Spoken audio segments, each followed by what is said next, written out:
তোমরা কি কেউ কখনো নিজের হাতে অন্যের শখ স্বপ্ন ভেঙেছো? ভাই আমি ভাঙছি। এই অকাজটা আমি করে ফেলছি জানো?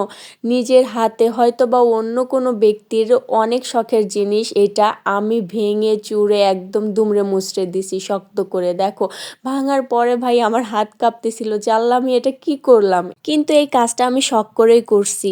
অন্যের শখের জিনিস আমি নিজে শখ করে ভেঙে ফেলছি। ভাবো এটা আবার আমার কেমন শখ? হয়তোবা তোমাদের মনে প্রশ্নও আসতে পারে এই কাজটা আমি কেন করছি। আসলে আমরা স্বর্ণকারের দোকানে গেছিলাম আর তখন দেখি যে এই জিনিসটা কেউ একজন হয়তো বা টাকার জন্য সেল করে দিয়ে গেছে। তো সেই জিনিসটা স্বর্ণকার আমাদের দেখাচ্ছিল, বলল যে এটা ভেঙে ফেলবে।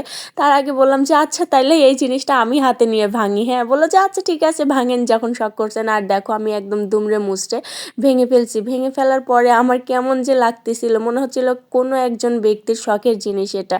পরে আবার আমি এই যে আবার টান করে ঠিকঠাক করে দিতে চাচ্ছিলাম, কিন্তু ভাঙা জিনিস কি আর সেইভাবে আগের মতো ঠিকঠাক হয় বলো?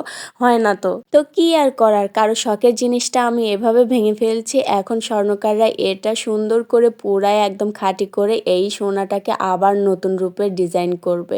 আসলে টাকা জিনিসটা বড়ই অদ্ভুত তাই না? টাকার কাছে আমরা সবাই ধরা। দেখো টাকার জন্য কেউ কারো শখের জিনিসটা এভাবে বিক্রি করে দিয়ে গেছে, আবার সেই টাকা দিয়েই কেউ কারো জন্য এই শখের জিনিসটা কিনে নিয়ে যাবে। আল্লাহ, কারোর স্বপ্ন ছিল এই জিনিসটা, হয়তো বা টাকার জন্য বিক্রি করে দিয়ে গেছে না? আল্লাহ।